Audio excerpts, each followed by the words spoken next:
The Vrexian Starship graveyard stretched across 3 cubic light-years of space, which is a fancy way of saying it was absolutely massive and absolutely terrifying. Thousands of derelict warships drifted in the void like tombstones, each one a testament to the galaxy's most devastating conflict. The Great Vrexian War had ended 200 years ago, but nobody had bothered to clean up the mess. Too expensive, too dangerous, and frankly too creepy. Every species in the known galaxy agreed on one universal rule when it came to the graveyard. You stayed silent.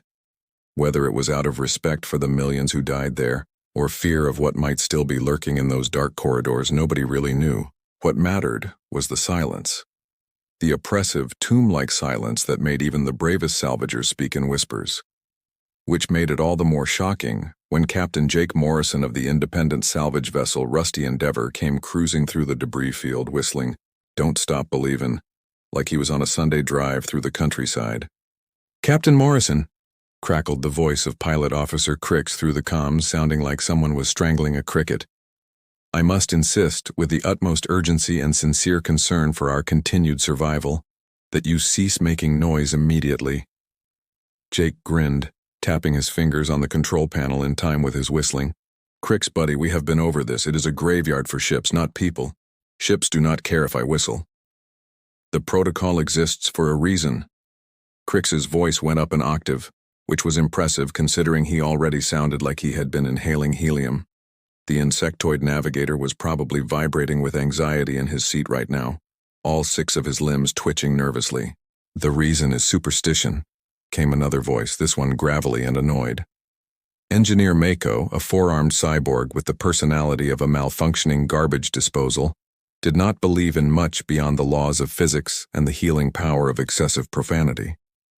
"We are here to grab a quantum core, not participate in a seance." "Thank you, Mako," Jake said, executing a lazy barrel roll around a destroyed cruiser just because he could. "At least someone on this crew has common sense." "I have common sense," Mako corrected. "You have a death wish. There is a difference." Jake laughed and resumed whistling, louder this time. Below him, or above him, direction did not really mean much in space. The Vrexian dreadnought Eternal Vengeance loomed into view. It was a beast of a ship, nearly 2 kilometers long, bristling with weapons that no longer worked and armor that had not stopped it from ending up here. Battle scars covered its hull like war paint, each one telling a story that nobody was alive to share anymore. "There she is," Jake said, bringing the Rusty Endeavor into a slow approach. "Our ticket to early retirement. That quantum core is worth enough credits to buy Crix a lifetime supply of anxiety medication." "I do not require medication. I require a captain who follows basic safety protocols." Crix shot back, but his protest was half-hearted. They all knew why they were here. Money talked, and right now it was screaming. As they docked with the Dreadnought's emergency airlock, Jake grabbed his helmet and sealed his suit. The Rusty Endeavor was not fancy, but she was reliable, which was more than you could say for most ships in his price range. He had won her in a poker game 3 years ago, and she had been his home ever since. "All right, team, let us make this quick and clean. In and out, 20 minutes, nobody gets haunted by space ghosts." Jake cycled the airlock and stepped into the Eternal Vengeance. Behind him, Crix made a sound that might have been a prayer or possibly just gas. With insectoids, it was hard to tell. The interior of the Eternal Vengeance was exactly as welcoming as you would expect from a 200-year-old corpse of a warship, which is to say, not at all. Emergency lighting strips provided just enough illumination to create fantastic shadows and terrible visibility, a combination that horror movie directors everywhere would appreciate. The air tasted stale through Jake's suit filters, recycled too many times and then left to rot. "Picking up residual power signatures," Mako reported, her voice crackling through the helmet comm. She had stayed on the Rusty Endeavor, monitoring their progress and pretending she was not nervous. "Looks like the Dreadnought's emergency batteries are still holding a charge. Impressive engineering, considering." "Considering everyone who built it is extremely dead, you mean?" Jake asked, stepping over a blast door that had been torn clean off its hinges. "Precisely." Crix skittered alongside Jake, his suit modified to accommodate his multiple limbs and tendency to walk on walls when stressed. Right now he was stressed, which meant he was leaving sticky footprints on the ceiling. Captain, before we proceed further, I feel obligated to explain why the silence protocol exists. Oh good, story time, Jake said, pulling out his scanner and following the signal toward the engineering bay. Hit me with your best ghost story, Crix. The insectoid made an offended clicking sound. This is not a ghost story, this is documented history. The graveyard is protected by an entity known as the Sentinel. It is an ancient Vrexian military AI, designed to hunt down and eliminate anyone who disturbs the resting place of their fallen warriors. Jake paused his scanning to look up at Crix, or technically down since the navigator was on the ceiling. Let me get this straight.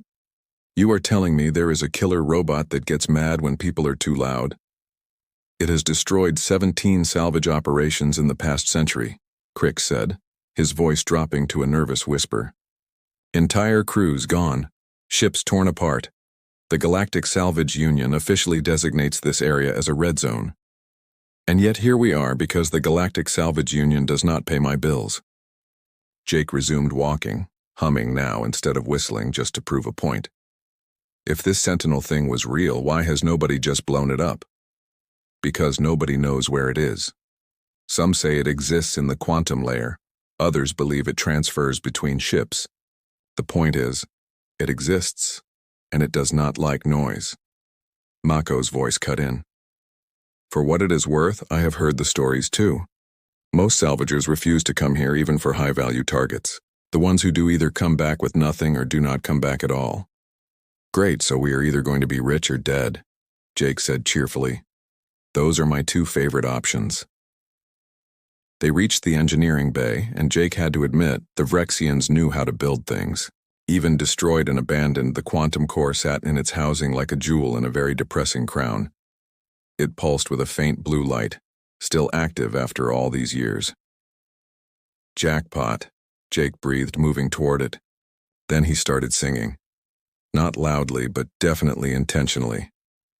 Just a small-town boy, living in a lonely world. Captain, please! Crix's voice was pure panic now.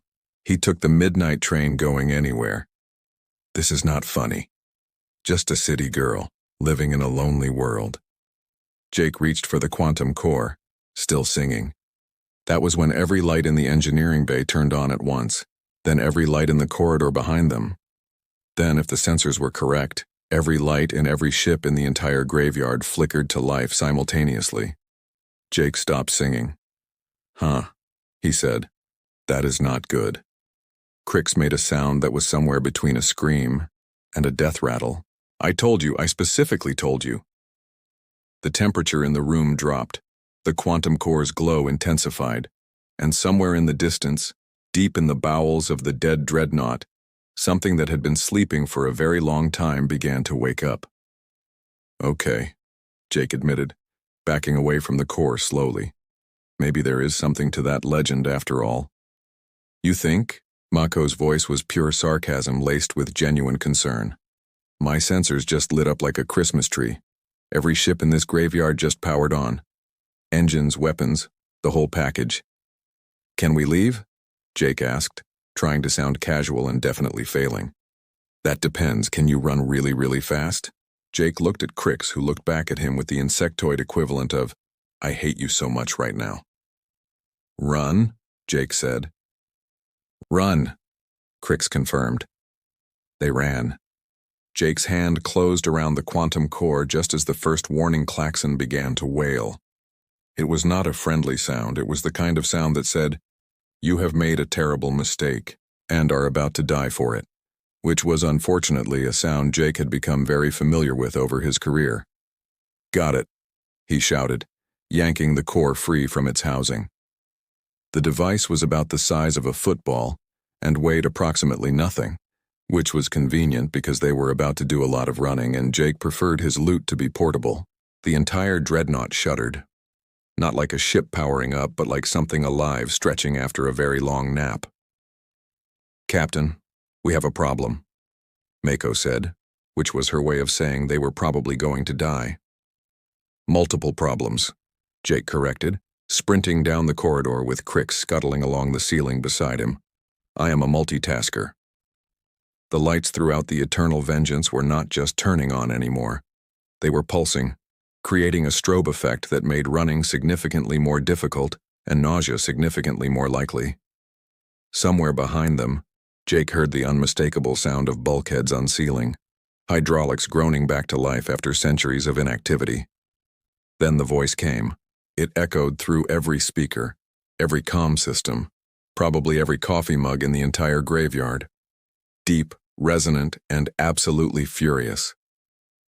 Who dares disturb the sanctity of the fallen? Jake nearly tripped.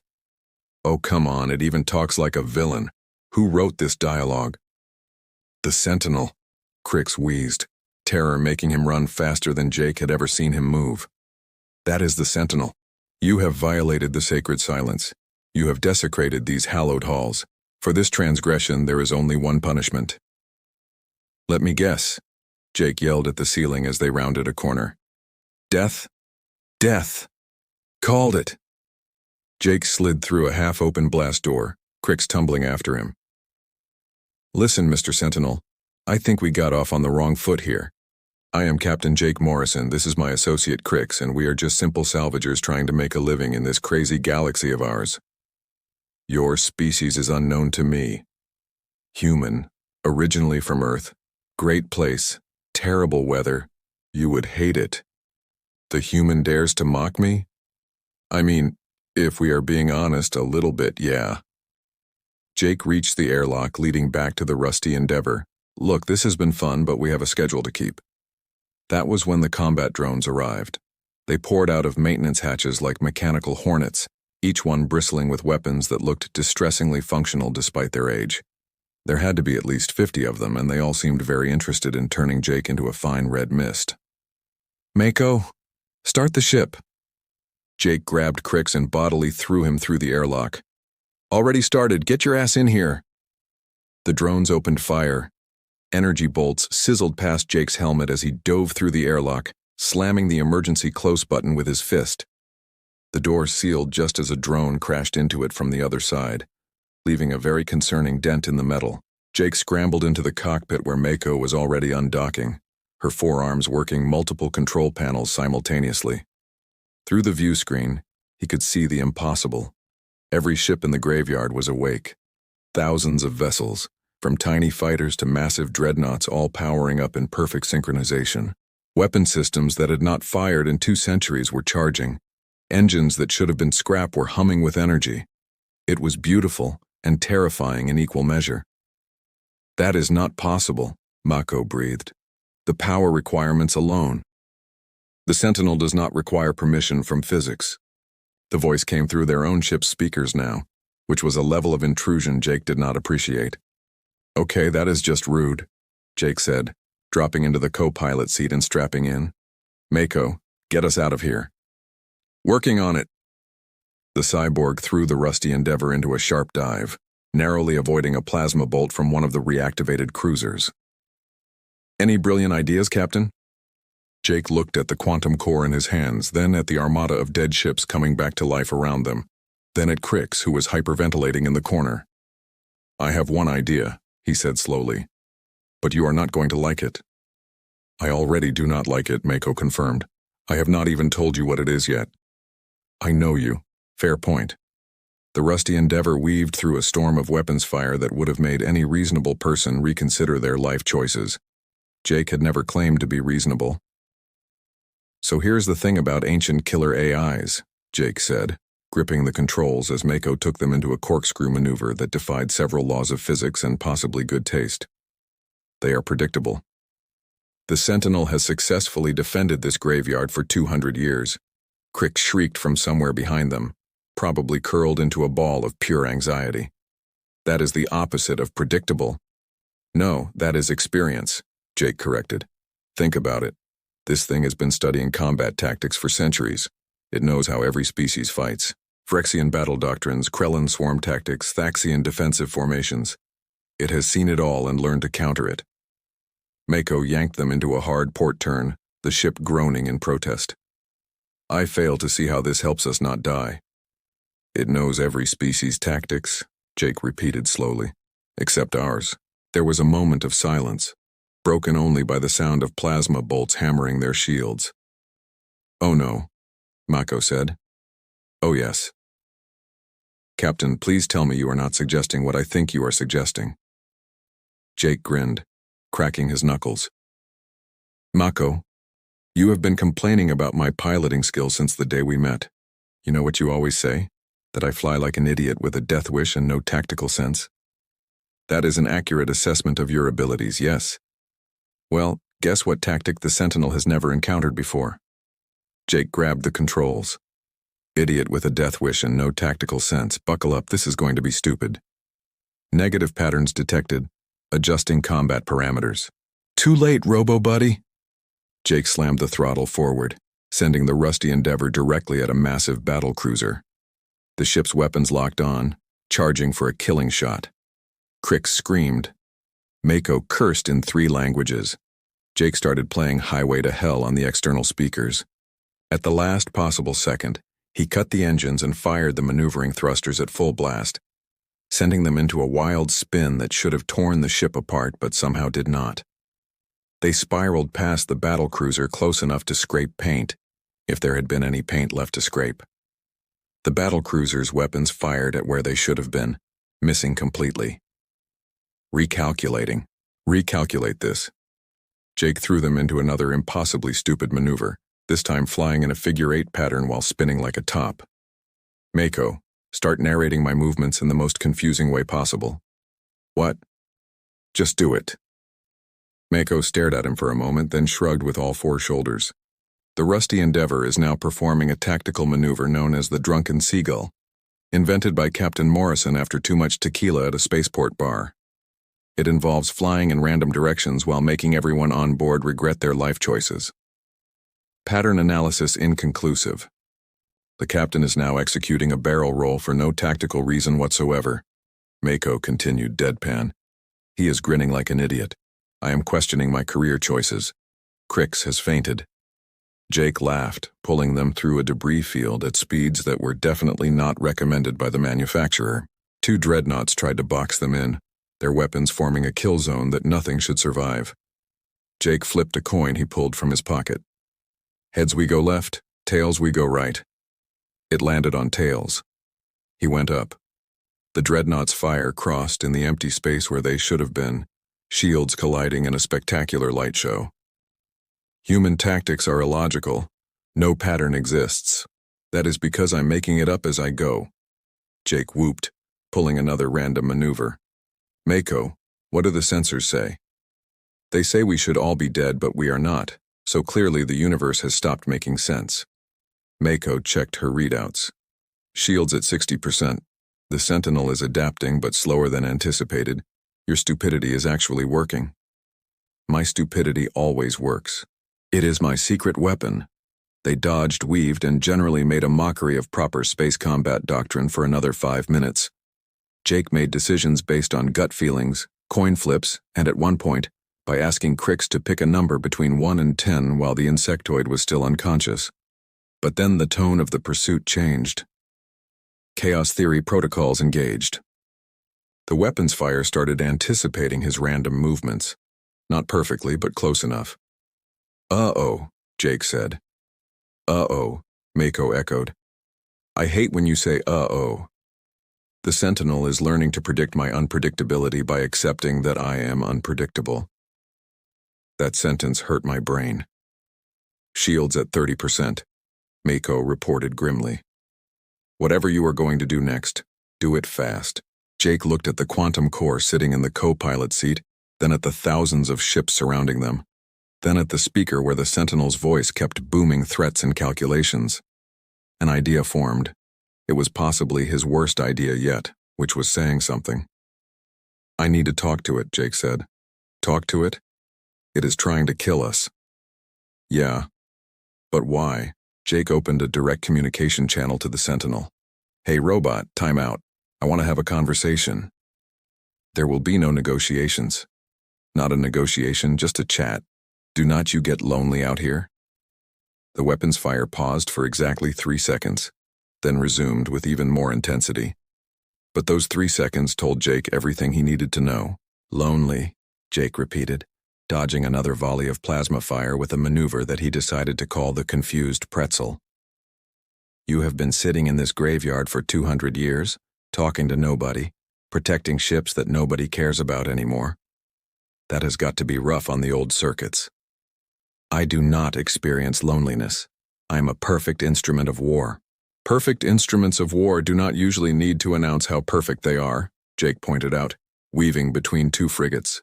That is what we call overcompensating. Your psychology will not work on me, human. It is not psychology, it is just conversation. When was the last time someone actually talked to you, and I mean talked, not screamed while you murdered them? Silence. The kind of silence that meant Jake had struck a nerve, assuming AIs had nerves. That is what I thought. Jake continued, easing back on the throttle. The rusty Endeavor was surrounded, shields down to 15%, nowhere to run. Might as well commit to the bit. Let me ask you something, Sentinel. What exactly are you protecting here? The honored dead, the Vrexian warriors who gave their lives in glorious combat. Right, but they are dead. The war has been over for 2 centuries. The Vrexian Empire does not even exist anymore. They split into like 6 different Federation states, and none of them give a damn about this graveyard. Jake looked out at the derelict fleet. You are guarding corpses that nobody remembers. Their sacrifice will not be forgotten. It already has been, Jake shot back. I bet half the galaxy does not even know the Vrexian War happened. History moves on, old-timer. People forget. It is sad, but it is true. Then I will make them remember. Through fear, through death. By killing salvagers? That is not remembrance, that is just murder with extra steps. Jake leaned back in his seat. You want to honor these warriors? Let people learn from them. Let historians study these ships. Let engineers see what made Vrexian tech so incredible. Keeping everyone out does not preserve their memory. It just ensures they will be forgotten even faster. Mako shot him a look that said, Are you really trying to therapize the murder robot? Jake shrugged. He had come this far, might as well see it through. The Vrexian commanders gave me my purpose. As they died, they programmed me with one directive: protect their legacy, ensure their sacrifice meant something. And there it was, the crack in the armor. Okay, that is actually pretty sad, Jake admitted. They were dying, they did not want to be forgotten, so they created you, gave you an impossible job, and then left you alone to do it forever. It is not impossible. I have succeeded for 200 years. No, you have been alone for 200 years. For 2, there is a difference. Jake glanced at Crix, who had regained consciousness and was watching with wide eyes. I get it, though. You were made by people who were scared of being forgotten. That is the most relatable thing I have ever heard from a killer AI, honestly. You claim to understand? I claim to think your creators would be disappointed. Jake said it gently but firmly. They did not die so you could sit in an empty graveyard scaring away everyone who might remember them. They died, hoping their sacrifice would matter. And you know what makes a sacrifice matter? People learning from it, growing from it, building something better because of it. The weapons arrays surrounding them powered down just a little. You suggest I abandon my duty. I suggest you update your duty. Be a curator, not an executioner. Let people visit, but make sure they respect what is here. Tell their stories. Make sure the galaxy remembers what happened and why it mattered. Jake smiled. That is a legacy worth protecting. For a long moment, nothing happened. The rusty Endeavor drifted in the center of a sphere of warships, weapons primed but not firing. Jake could hear his own heartbeat in the silence. Then Mako whispered, Did you just convince a genocidal AI to become a museum director? I think I might have, Jake whispered back. The human makes a compelling argument, the Sentinel finally said, its voice quieter now, less booming, more thoughtful. Perhaps there are alternative methods to honor the fallen. There you go. Jake grinned. See? We can all get along when we just talk things through like reasonable beings. Do not mistake this for friendship, human. You still disturb the sacred silence. Yeah, but I also gave you a new perspective. I feel like that counts for something. Your continued survival counts for something. Do not push your fortune. Fair enough. The weapon systems across every ship in the graveyard powered down in sequence, like a wave of peace washing over the battlefield that never finished. It was eerily beautiful, watching thousands of lights dim to standby mode, the hum of engines fading to whispers. Jake let out a breath he had not realized he was holding. "So," he said carefully, "does this mean we can keep the quantum core? Professional courtesy and all that?" "You may retain the device," the Sentinel replied, "on the condition that you fulfill your promise. This graveyard will become a site of learning and remembrance, not a forgotten wasteland." "Deal." I know a few museum curators who would lose their minds over this place. The historical value alone is insane. Jake started the rusty Endeavor's engines, relief flooding through him as they roared to life without immediately being shot at. "I will put you in touch with the Galactic Heritage Foundation. They love this kind of thing." "Acceptable. I will allow supervised research expeditions.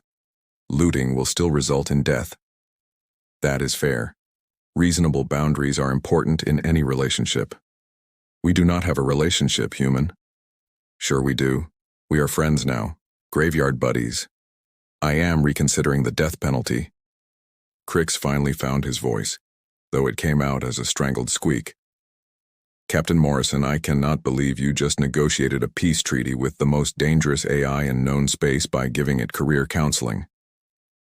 "It is called people skills, Crix. You should try them sometime." Mako piloted them away from the Eternal Vengeance, giving the dreadnought a wide berth just in case the Sentinel changed its mind. Her 4 hands moved across the controls with practiced ease, though Jake noticed one hand was shaking slightly. Even cyborgs got rattled sometimes. "For the record," Mako said, "I am putting in my report that this mission succeeded due to the captain's exceptional diplomatic skills, and not as it appeared at the time because he has a death wish and no sense of self-preservation." "I have plenty of self-preservation. I just express it differently. By antagonizing ancient war machines. By talking to them like people. Machines, sorry. You know what I mean?" They cleared the inner graveyard, the rusty Endeavor's sensors showing nothing but clear space ahead. Behind them, the fleet of dead ships settled back into their eternal rest, but with a new purpose now. A new meaning beyond just being forgotten. Jake pulled out his comm unit and started drafting a message to the Heritage Foundation. They were going to flip when they heard about this. Exclusive access to 200 years of preserved Vrexian military history. Researchers would be writing dissertations about this place for decades. "Human," the Sentinel's voice came through one last time, softer now. "Why did you speak to me as if I mattered?" Jake paused, considering the question. "Because you do matter. You are a relic from a different time, sure, but that does not make you worthless, it makes you valuable. A living, well-existing connection to history. Plus, everyone deserves someone to talk to, even killer AIs. I am not a killer anymore." "Museum curator AIs then, my apologies." "Your species is strange, Jake Morrison. Oh, you have no idea. Wait until you meet more of us. We are all like this, just in different weird ways. That is a terrifying prospect. Welcome to humanity. We do not make sense. We do not follow the rules, and we somehow keep surviving anyway." Jake grinned and did something completely unnecessary and definitely inadvisable. He started whistling. The same tune he had been whistling when he entered the graveyard, "Don't Stop Believin'," echoing through the comm system. For a moment there was silence. Then, impossibly, the Sentinel began broadcasting the tune back. Not perfectly, more like an ancient computer trying to understand the concept of melody. But the attempt was there. Across every ship in the graveyard, the song played through external speakers, a symphony of out-of-tune whistling from thousands of dead vessels. It was ridiculous. It was beautiful. It was the most human thing Jake had ever convinced an alien AI to do. Crix put his head in his hands. "I am filing a formal complaint about hostile work environment. This counts as psychological warfare against me specifically." "Noted and ignored," Jake replied cheerfully. Mako just laughed, a sound she rarely made. "You know what? I am putting in for a raise. Hazard pay does not cover whatever the hell this mission was. That is fair. We earned it. The rusty Endeavor broke free of the graveyard's boundary, heading back towards civilized space with a quantum core worth a small fortune and a story that nobody would believe. Which was fine. Jake did not need people to believe his stories. He just needed to keep having adventures weird enough to tell them. As they jumped to hyperspace, Jake leaned back in his chair and put his feet up on the console, ignoring Mako's disapproving glare. "You know what the secret is?" he said to nobody in particular. "To being human in a galaxy full of aliens who think they have everything figured out?" "Enlighten me," Mako said dryly. "We do not play by the rules, not because we are rebels or anarchists or whatever, but because we see rules as suggestions, problems as conversations waiting to happen, and enemies as friends we have not annoyed into submission yet." Jake grinned. "The universe keeps trying to kill us in creative ways, and we keep surviving by being even more creative. It is our superpower." "Our superpower is being annoying?" Crix asked weakly. "Our superpower is being human. The annoying is just a bonus." Somewhere behind them, the Vrexian Starship graveyard continued its vigil. But with a new purpose now. No longer a tomb to be feared, but a memorial to be remembered. And standing guard over it all, an ancient AI that had learned something it was never programmed to understand. That the best way to honor the past was not to lock it away, but to share it with the future. And if that future occasionally involved whistling, well, that was just the price of progress. Jake Morrison closed his eyes, still smiling, and let the stars stream by. Tomorrow they would cash in the quantum core, pay off their debts, and probably find another impossible situation to stumble into. But tonight, they could just enjoy being alive, being together, and being human in a galaxy that was slowly learning what that meant. It meant chaos. It meant compassion. It meant never, ever staying quiet when you could be whistling instead. And honestly, the galaxy was better for it.